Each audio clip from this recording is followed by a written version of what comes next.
One of the most common symptoms we see children with in this office are recurring ear infections. So we see antibiotics, we see ear tube surgeries. There's all these treatments for recurring ear infections, and it's one of the most common things that we can help with in children.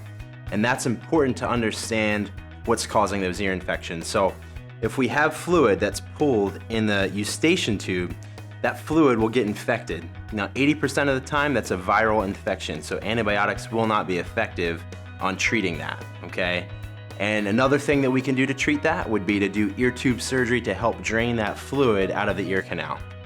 So when it comes to principled chiropractic for children, why we can help these children so effectively is because the birth process, 85% of the time, misaligns the top bone in the neck. And so if we look at this, the top bone in the neck is C1. It's called the atlas vertebra right here. Now, in the birth process, a lot of twisting and pulling is placed right on that bone, and this bone sits 1 millimeter away from the ear tubes, okay? So in a child, the important thing to understand is that those ear tubes lay at a much different angle than an adult.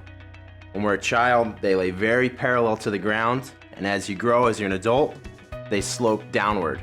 So in children, the fluid pools in those tubes because they're flat, and if you combine that with a misaligned atlas vertebra, that fluid does not drain easily. So instead of treating the infection from the pooled fluid with antibiotics or a tube surgery, we specialize in very gentle, specific corrections to the alignment of that atlas, allowing that fluid to drain freely out of the ear canal. So there's no fluid to pool, no fluid to get infected, so we address the cause of chronic recurring ear infections. At Beacon of Life Chiropractic, our heart is to serve the children and families of the Greater Valley Forge community, and one of the most common ways that we can do that for children is by addressing the cause of chronic ear infections.